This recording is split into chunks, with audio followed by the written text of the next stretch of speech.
Si ustedes encuentran poquitas, como por ejemplo, mire, aquí son poquitas, por ejemplo aquí son poquitas, comparadas con el resto del tejido, ¿cómo será esa inflamación? ¿Sí o no? Entonces en la inflamación de severidad leve, daño tisular ausente o mínimo, o sea, muy poquitos cambios morfológicos de las células. ¿Cuáles células? Pues las del tejido, ¿no? En este caso las células musculares. Poquitos daños celulares. Células inflamatorias, pocas. O sea, la inflamación es leve. Hay muy poquitas células inflamatorias. ¿Listo? Participación vascular, sí. ¿Se acuerdan de hiperemia? Aumento de los glóbulos rojos dentro de las arterias. Eso es hiperemia. Y por eso ustedes pueden ver rubor y color como signo cardinal de la inflamación. Pueden ver participación vascular en la inflamación leve, sí, poco edema y poca congestión. ¿Listo? Ahora, cuando la inflamación es moderada, como severidad moderada, comparen el número de células inflamatorias ahora. Si le pudieran colocar un porcentaje, ¿qué porcentaje de esa foto tiene células inflamatorias? 50. Por aquí me dicen 20, por acá me dicen 80, 50. ¿Cuántas? 50. Entonces fíjense, aquí están señalados con los rectángulos cuántas células inflamatorias hay. Pues poquitas, ¿sí o no? Por eso la inflamación es leve. Las células inflamatorias, pues yo también las puedo ver, las puedo dibujar, las puedo contar, pero yo le digo, póngale un porcentaje, ¿no? Voy a contarles. Más o menos yo podría partir la placa como por aquí, y decir, de aquí a la derecha, ¿hay altas células inflamatorias? ¿Cierto que no? Y de aquí a la izquierda, más o menos el 50% del tejido podría estar infiltrado por células inflamatorias. ¿Qué dicen ustedes? Entonces, eso lo haría moderado. Fíjense, en ese campo, yo podría decir, entre el 40 y el 50% de la foto está siendo infiltrada por células mononucleares. Y eso lo haría moderado. ¿Listo?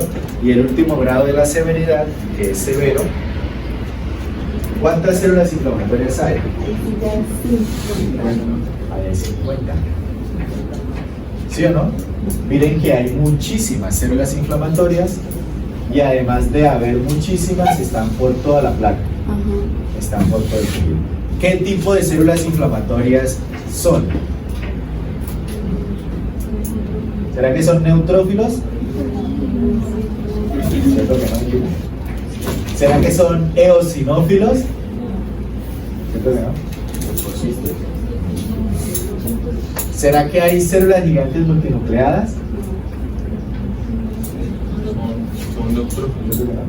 Ella dice que no. Yo también creo lo mismo. Más bien son linfocitos. Hay un montón de linfocitos. Por eso el exudado en esta miocarditis es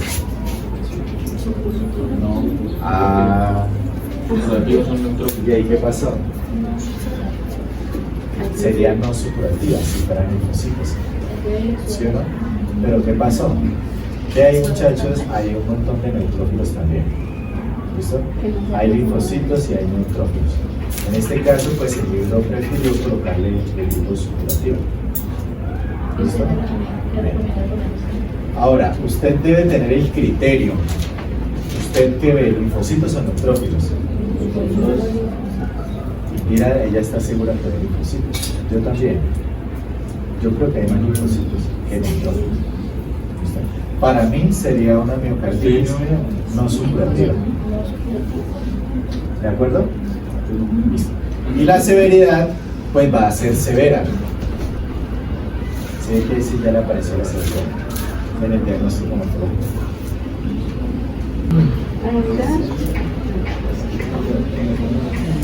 Desencadenar una respuesta inflamatoria.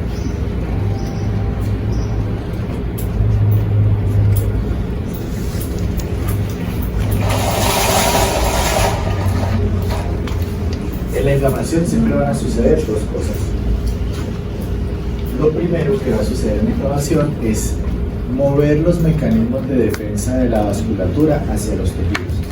Eso es lo primero. Entonces aquí tenemos un vaso sanguíneo y acá afuera tenemos el tejido.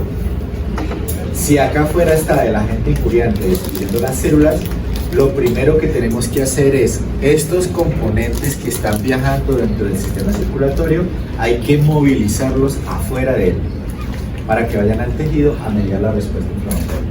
Eso es lo primero. Lo segundo es contribuir a los eventos de regeneración o de reparación. Entonces, esas células inflamatorias que están dibujadas ahí por el centro del vaso sanguíneo, una vez terminen de controlar el agente injuriante en el tejido, van a producir citoquinas o factores de crecimiento que le ayudan a las células del tejido para multiplicarse. Si es un evento de regeneración, se va a rellenar con células del mismo tejido. Por ejemplo, si estamos en el hígado, se destruyen un montón de células del hígado. Las células inflamatorias van a ayudar para que los hepatocitos rellenen el espacio con nuevos hepatocitos. Y eso sería un tejido funcional, regeneración. Pero si el daño es muy extenso porque el agente injuriante era muy agresivo o la respuesta inflamatoria que se montó causó demasiado daño, las células inflamatorias van a estimular entonces a los fibroblastos para que los fibroblastos produzcan tejido conectivo y se produzca un evento de reparación. Regeneración rellena con células del mismo tejido, el tejido es funcional. Reparación rellena con fibroblastos y tejido conectivo que no es funcional. ¿De acuerdo? Dos cosas importantes que hace el sistema inmunológico. Repite la reparación.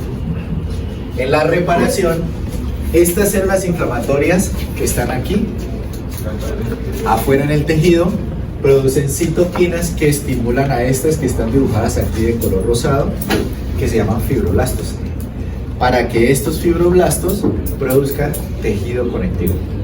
Y eso sería la reparación. Se formaría una cicatriz y recuerden que el tejido conectivo pues no puede cumplir ninguna función.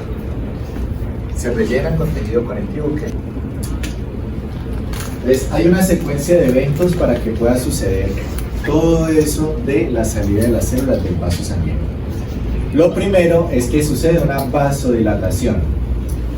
La vasodilatación permite o tiene como propósito el aumento del flujo de sangre. Es decir, imagínense que en un tejido hay un capilar que tiene un diámetro que es pequeño. Entonces yo lo voy a hacer aquí con mis manos, vean. Este es un capilar sanguíneo. Por este capilar sanguíneo cabe una célula a la vez. Pero como necesitamos traer más células inflamatorias, lo que hace es que vasodilata, incrementa el tamaño del vaso sanguíneo para que quepan más células inflamatorias al mismo tiempo y sea más eficiente la llegada de ellas al tejido. Favorecer la llegada de las células inflamatorias al tejido es el propósito de la vasodilatación. ¿Listo? Como hay vasodilatación, entonces hay mayor cantidad de sangre arterial que llega al tejido y este se torna más rojo y más caliente. Esos son los signos cardinales del rubor y calor en la inflamación. Con la dilatación arteriolar hay apertura de los capilares y se produce algo que se llama hiperemia.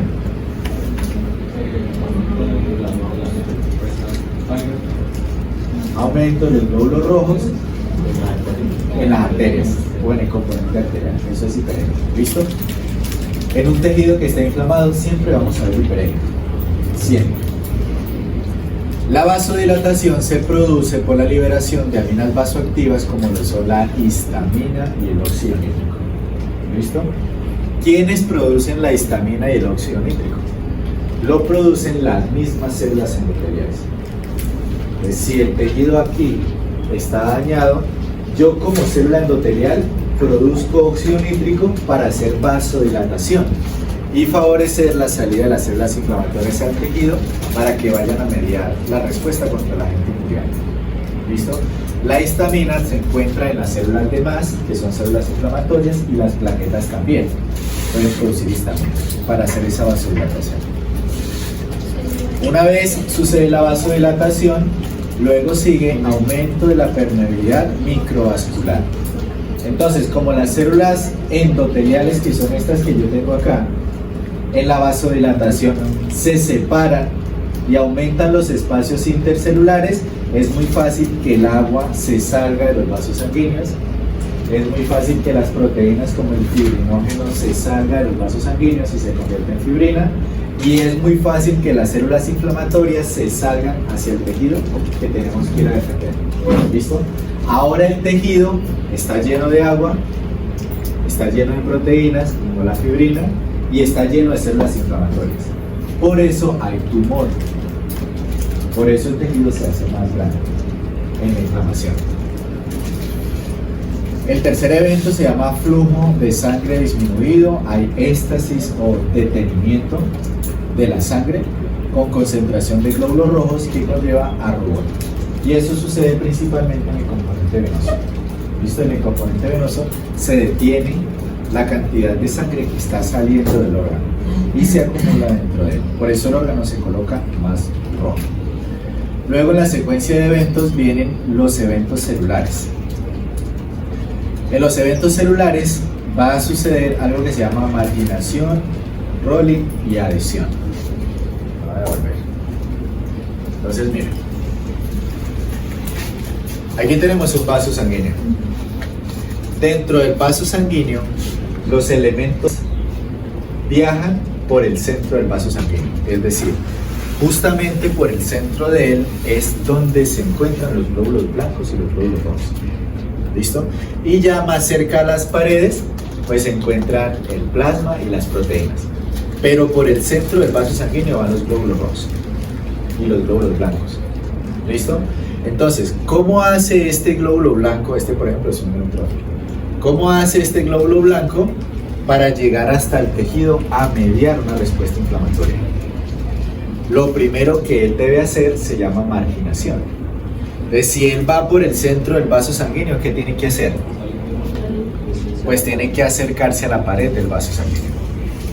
Eso es lo primero. ¿Listo? Lo segundo es que él va a hacer algo que se llama rolling. Entonces, si yo voy dentro de un vaso sanguíneo con una corriente desde atrás que me está empujando, pues yo podría pasarme. Tenía que bajarme en el hígado y resulta que ya voy en el pulmón. Uy, espero y doy la vuelta otra vez a ver si me puedo bajar en el hígado. ¿Será que él piensa así? No. Entonces, una vez él se acerca a la pared del vaso sanguíneo, expresa una proteína que se llama la selectina L, que es la selectina de los leucocitos.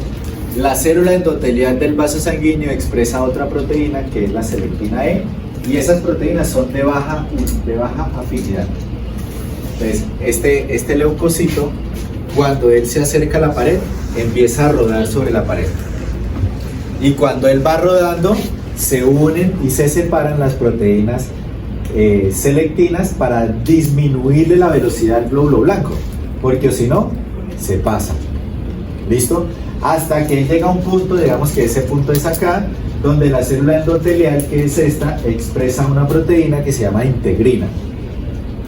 La integrina es una proteína transmembranal que está unida al citoesqueleto de la célula endotelial y de la célula, en este caso el leucocito. Esa unión entre la integrina del endotelio y de la célula inflamatoria es una unión fuerte y le permite a él detenerse con marginación.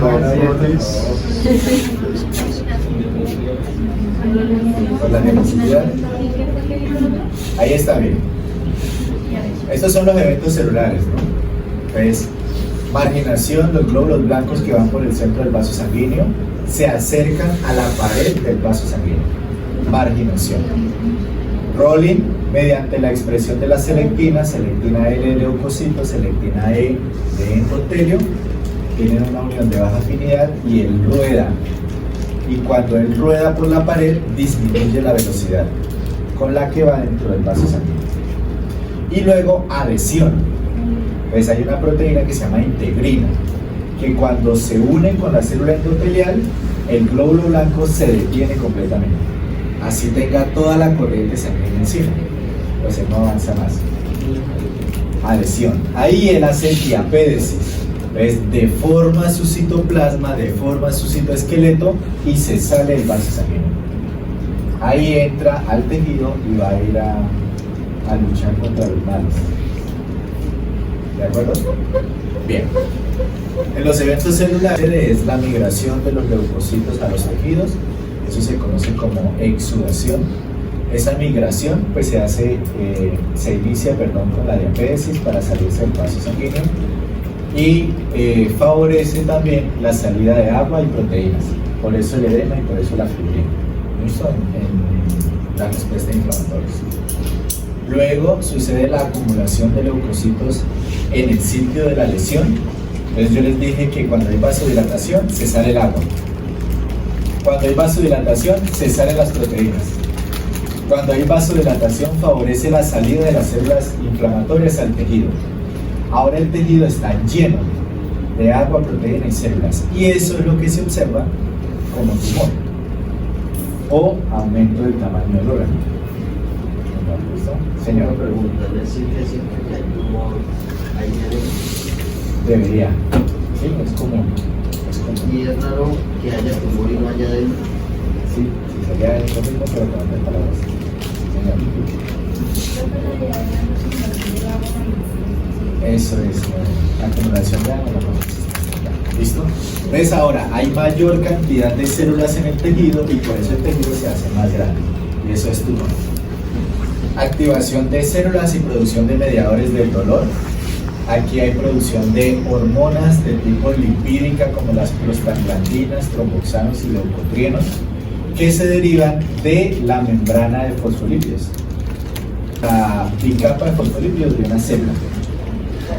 ¿Sí o no? Esos fosfolípidos por medio de una enzima que se llama fosfolipasa A2 se convierten en ácido araquidónico. Es un eicosanoide de 20 carbonos.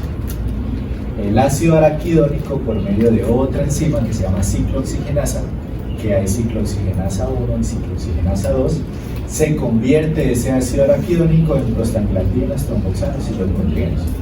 Esas hormonas de tipo lipídica, y son lipídicas porque se derivan de los fosfolípidos. La materia prima son los fosfolípidos, por eso son hormonas de tipo lipídica. Prostaglandinas, tromboxanos y leucotrienos son las hormonas lipídicas que median el dolor. Es decir, son las que van por la sangre, llegan hasta el cerebro y le dicen hay un daño y está causando dolor.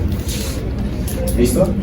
También funcionan como aminas vasoactivas, es decir, las prostaglandinas, los tromboxanos y los leucotrienos favorecen la vasodilatación para que lleguen más células inflamatorias y traten de controlar el evento inicial. ¿De acuerdo? Bien. Luego, en los eventos celulares está la eliminación del estímulo. Entonces, las células inflamatorias, que podrían ser neutrófilos, eosinófilos, basófilos, macrófagos, que podrían ser linfocitos, linfocitos B, linfocitos T, pues ellos tienen que destruir el agente injuriante. Si es un linfocito T, por ejemplo, va a controlar las enfermedades de tipo viral. Los virus viven dentro de las células. Entonces, ¿cómo piensa un linfocito T?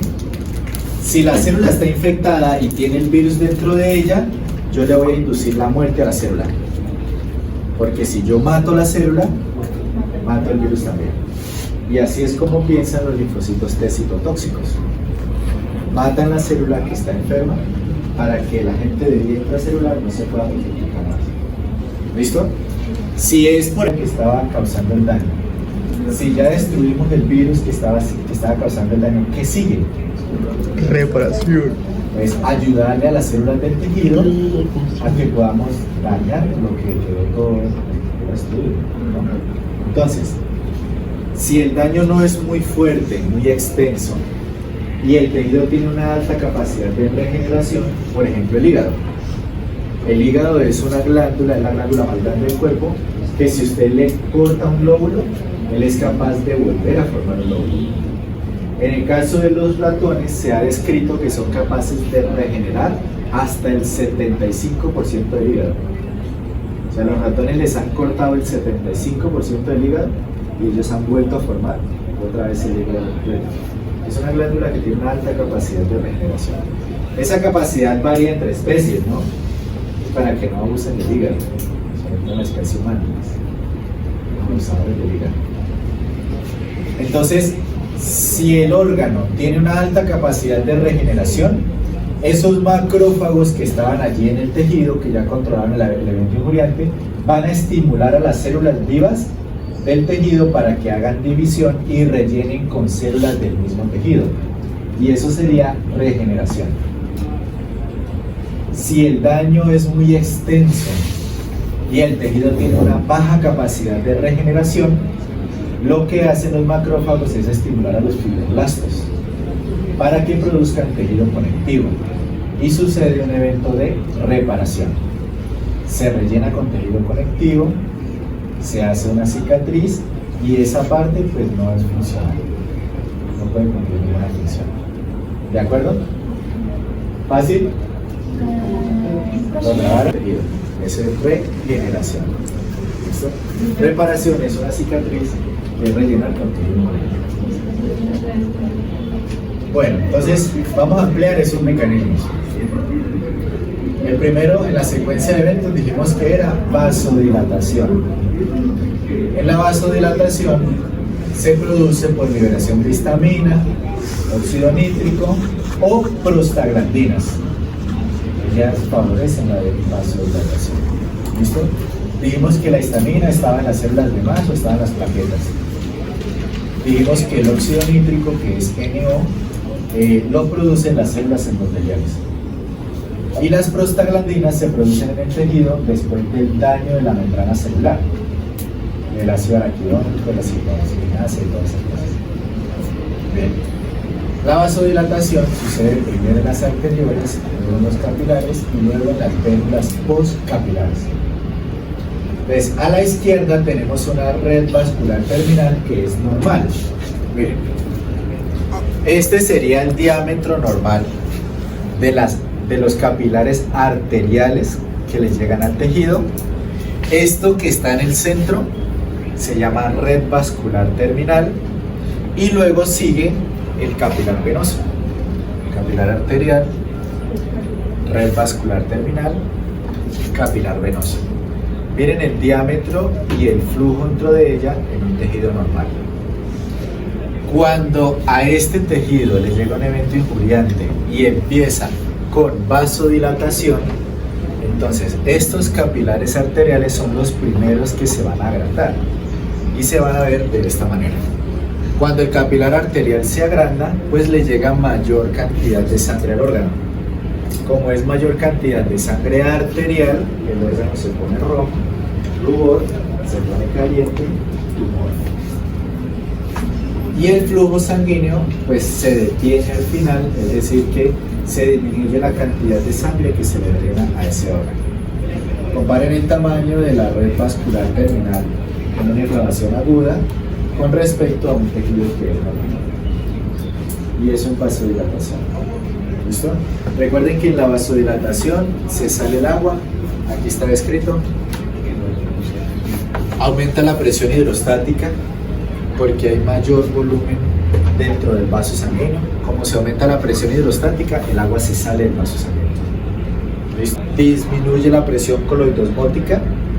La presión coloidosmótica entre los vasos sanguíneos es ejercida por la presencia de las proteínas, principalmente las proteínas de alto peso molecular, como albúmina, fibrinógeno y globulinas que se sintetizan en el hígado. ¿Qué pasa con la presión oncótica cuando las proteínas se salen del vaso sanguíneo? ¿Qué pasa con la presión oncótica dentro del vaso sanguíneo?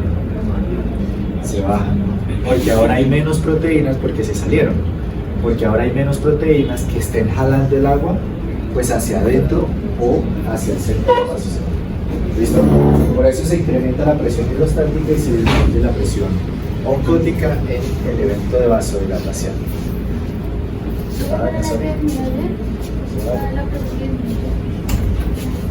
La coloidosmótica.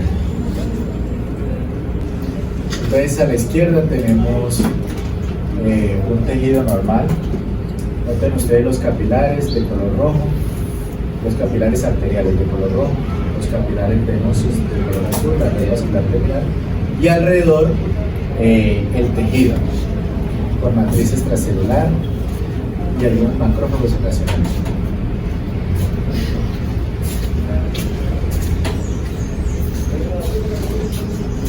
Entonces, fíjense a la izquierda cómo sería el tamaño de los capilares arteriales, de los capilares venosos, de la red vascular terminal y la cantidad de células que hay en un tejido. Dice linfocitos o macrófagos residentes ocasionales, o sea, muy poquitos. Pero a la derecha, con la vasodilatación, pues se incrementa la presión hidrostática que hace que el agua se salga de ahí adentro. La vasodilatación favorece que se salgan las proteínas y baja la presión oncótica en la sangre y gana la presión hidrostática. Y se favorece la salida de las células inflamatorias. Miren que ahora en el tejido pues hay un montón de células inflamatorias que en este caso están dibujados como neutrófilos. Ya no son macrófagos y linfocitos ocasionales, sino que ahora hay un montón de células inflamatorias. Y esto es lo que se corresponde con tumor. Por eso el órgano se hace más grande en la inflamación.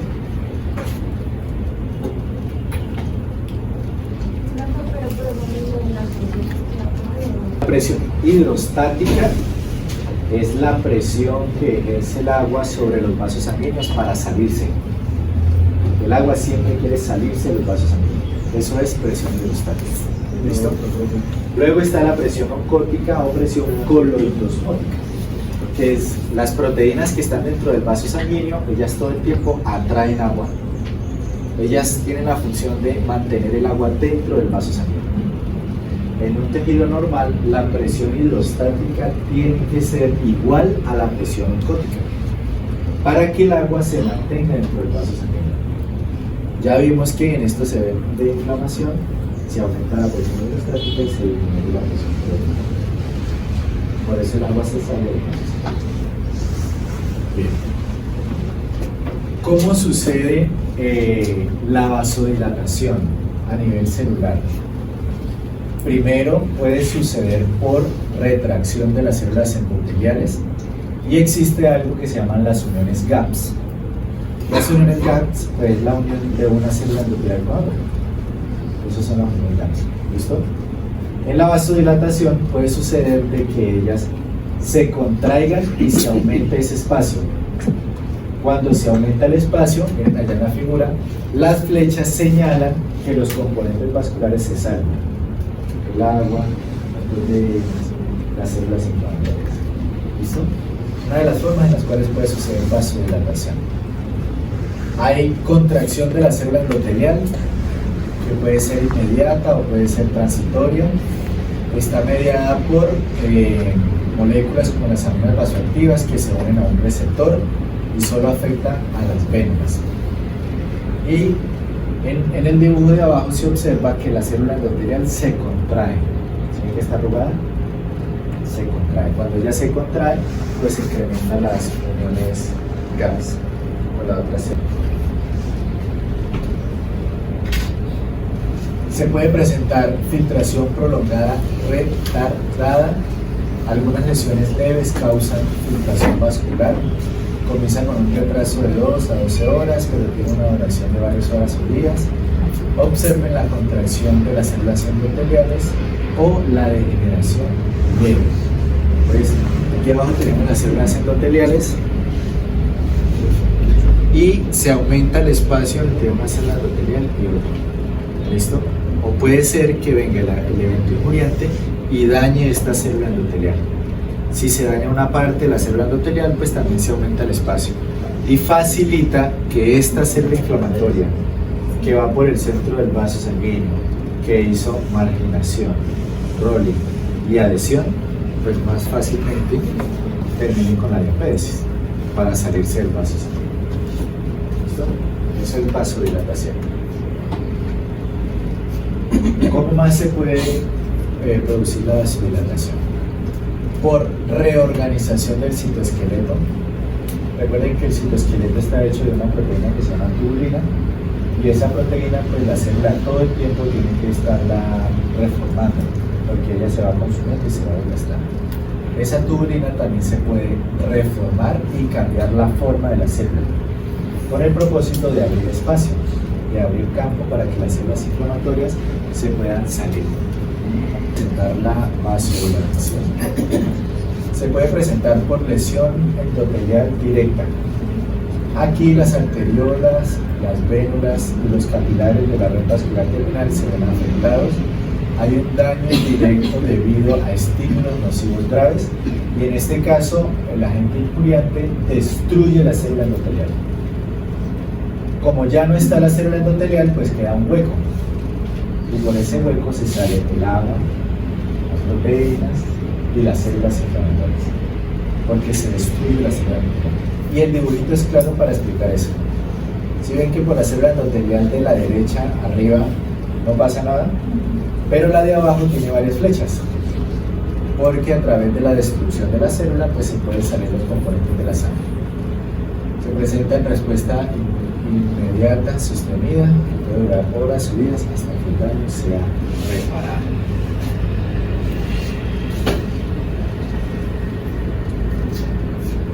Las células endoteliales no solamente se pueden destruir por un evento injuriante, como una sustancia tóxica, como un virus o una bacteria. Las células endoteliales también pueden ser destruidas por los mismos leucocitos. Entonces, cuando la respuesta inflamatoria es muy fuerte y llegan muchas células inflamatorias por el vaso sanguíneo, las mismas células inflamatorias dañan las células endoteliales. Se quita o la quitan para que le dé permiso y pueda salir. Eso se llama lesión endotelial dependiente de leucocitos. Los neutrófilos que se adhieren al endotelio durante la inflamación pueden también dañar las células endoteliales y por lo tanto amplificar la reacción. Está asociado con las etapas tardías de la inflamación, larga duración, horas o días hasta que el daño sea reparado. Eso sucedería, muchachos, en la inflamación crónica. Los leucocitos pueden dañar las células endoteliales. Otra forma en la cual puede suceder la vasodilatación es transitosis incrementada. Normalmente el transporte sucede por medio de vesículas y vacuolas. Entonces, si yo fuera una célula endotelial y aquí está la luz del vaso sanguíneo y atrás mío está el tejido, pues yo puedo tomar componentes que están circulando por la sangre, internalizarlos en mi citoplasma y sacarlos al tejido. ¿Sí? Eso sería transitosis o por medio de vacuolas. Ciertos factores pueden aumentar el número y el tamaño de estos canales y se llaman transitosis incrementada. Por ejemplo, las citoquinas, como el factor de crecimiento transformante beta, que es VEGF, pues estimulan a las células endoteliales para que hagan eso, para que hagan transitosis incrementada, y la histamina también. Creo que esta es la última de los mecanismos para la vasodilatación y es salida desde los nuevos capilares. ¿Se acuerdan, muchachos, del tejido de granulación? Era la formación de nuevos vasos sanguíneos. Mientras se forman las nuevas células endoteliales, el agua y los componentes de la sangre se pueden salir a la matriz extracelular, porque las células endoteliales son inmaduras y todavía no tienen una unión fuerte entre una célula endotelial y otra por las uniones GAPS. Entonces, salida desde los nuevos capilares durante el proceso de reparación, las células endoteliales en proliferación son permeables, mediados por el factor de crecimiento endotelial vascular. Entonces, en el dibujo se observan células que están en la fase de mitosis. ¿Cuáles son las fases de la mitosis?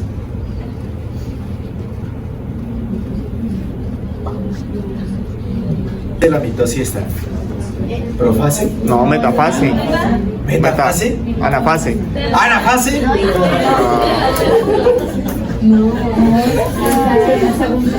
Profase. Ah, sí, metafase. Es la de las células hijas. La creación de las células ¿Y hijas. estas no son células hijas? Bueno, sí, pero es que apenas va una fase. Son las hijas de las hijas. Todo eso es permeabilidad vascular incrementada. Todo eso es lo primero que sucede en un evento de inflamación. Después de que un evento injuriante pues llega a este tejido. Luego venían los eventos celulares y explicamos muy bien marginación,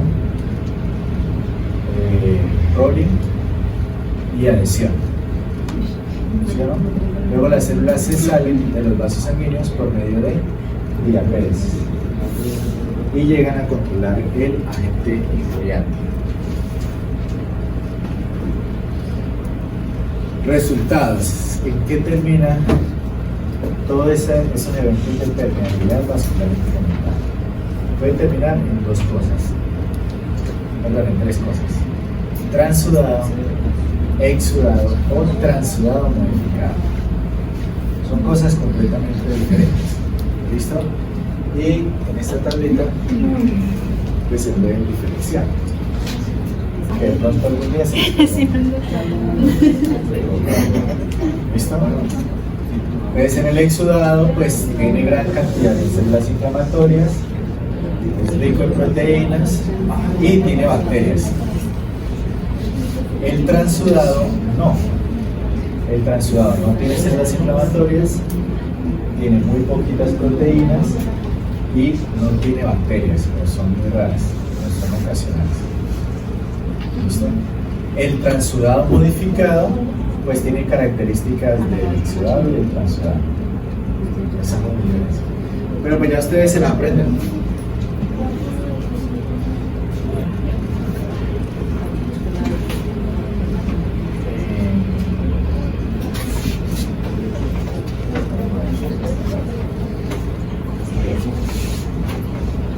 En los eventos celulares mencionamos que todos los elementos formes viajan por el torrente del vaso sanguíneo. Cuando en el tejido, en este caso, hay un estímulo injuriante que destruye las células, se liberan alarminas. ¿Cómo hace una célula inflamatoria que va viajando por un vaso sanguíneo para saber que ahí se tiene que bajar? ¿Cómo hace? Entonces son destruidas por un injuriante. Los restos de las células, los restos de las organelas, los restos del citoplasma se conocen como alarminas. Esas alarminas pues van a llegar allá hasta el vaso sanguíneo y cuando una célula inflamatoria pase por ahí, dice, uy, y pasa algo, tengo que detener. ¿Listo? Alarminas. Lo segundo, muchachos, es que allá está dibujado una célula inflamatoria, que es esta, que ya ha reconocido y ha fagocitado un agente injuriante y ahora ella produce algo que se llaman como citoquinas o quimoquinas. Esas citoquinas, que son proteínas, ella las libera y llegan hasta la sangre. Y esa es la forma en la que ella le dice, caigan. ¿Listo? Las citoquinas son moléculas que hacen quimiotaxis, es decir, que llaman a otras células. De esa manera, las células inflamatorias que van viajando por el torrente sanguíneo pueden saber que en ese tejido pues hay un evento injuriante que deben llegar a destruir. Una vez la célula inflamatoria recibe esa señal, que pueden ser por medio de alarminas o citoquinas, lo primero que hace ella es marginación. Va por el centro del vaso sanguíneo y se acerca a la pared de él. Y se expresan unas proteínas, que es la selectina L leucocito y la selectina E de endotelio. Esa unión entre selectinas es de baja afinidad y la célula rueda con el propósito de disminuir la velocidad. Luego hay otras proteínas diferentes, miren que están dibujadas acá de color azul, que se llaman integrinas. Esas integrinas son proteínas transmembranales que le permiten a esta célula inflamatoria detenerse completamente, aunque el flujo sanguíneo lo siga empujando, para luego hacer diapéresis, salirse del vaso sanguíneo y venir a mediar la respuesta inflamatoria. ¿Listo? Esos son los eventos celulares: marginación, rolling y adhesión.